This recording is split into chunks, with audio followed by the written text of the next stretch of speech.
Hi hello నమస్తే friends, welcome back to our YouTube channel KCN Telugu blogs. ఇవాళ మనము నాగపట్నం దగ్గర వెలంకిని బీచ్లో ఉన్నాం ఫ్రెండ్స్. వెలంకిని బీచ్లో స్నానం చేసుకుని బయటకు వస్తే ఈ విధంగా రకరకాల ఎండు చేపల్ని మనకు అందుబాటులో ఉంచుతున్నారు. చూడండి, ఇవి చూడండి, పెద్ద పెద్ద ముక్కలు సొర చేపలు ఉన్నట్టున్నాయి. చిన్న చిన్న చేపలు, రొయ్యలు, అదేవిధంగా ఈల్ చేపలు లాంటివి కూడా దొరుకుతున్నాయి. చూడండి ఇక్కడ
మనం అన్నమయ్య జిల్లాలో ఉంటాం గాయస్.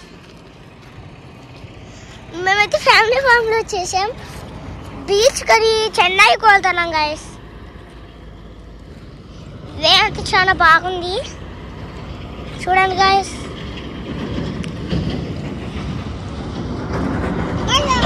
చూడండి గాయస్, గాయస్ అక్కడ కొండలు అయితే ఎట్టుంటాయో మీరే చూడండి, జూమ్ చేసి చూస్తా కదండి గాయస్. 9 degrees and 70 degrees ఎండ ఉందన్నమాట. ఇక్కడ చెమటలు వచ్చేస్తున్నాయి ఇక్కడ రావడానికి. బాగుంది గాయస్, వే అంతా చాలా బాగుంది అనమాట. మంచిది ఇది వచ్చి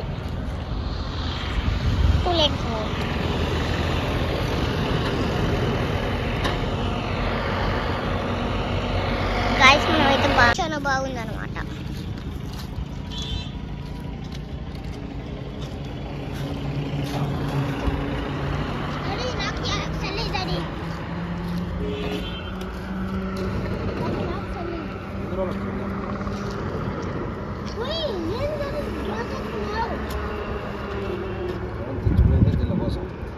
వీడియోల కోసం డాడీ, ఈడ మా డాడీ, ఈడ మా తమ్ముడు యూట్యూబర్ మా డాడీ.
ఇవాళ మనము నాగపట్నం దగ్గర వెలంకిని బీచ్లో ఉన్నాం ఫ్రెండ్స్.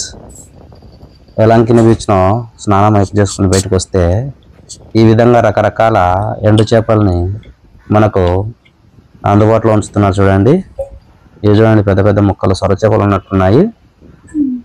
చిన్న చిన్న చేపలు, రొయ్యలు, అదేవిధంగా ఈల్ చేపలు లాంటివి కూడా దొరుకుతూ ఉన్నాయి. చూడండి, ఇక్కడ రొయ్య పొట్టు,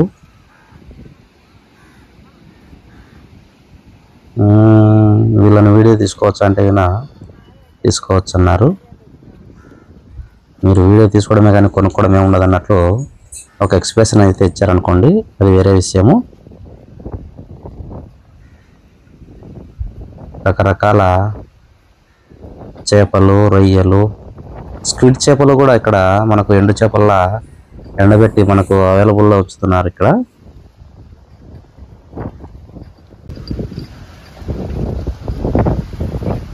ఇప్పుడే సన్ రైజ్ని ఎంజాయ్ చేసి పిల్లలతో కాసేపు సముద్రంలో ఈత కొట్టేసి వచ్చాం ఫ్రెండ్స్.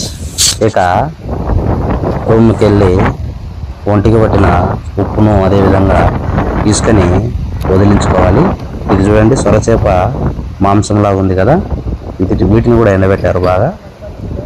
కొన్ని వాటికైతే పసుపు పోయడం జరిగింది. ఈ ఎల్లో కలర్లో కనపడుతున్న వాటికి పసుపు పూసారు ఫ్రెండ్స్.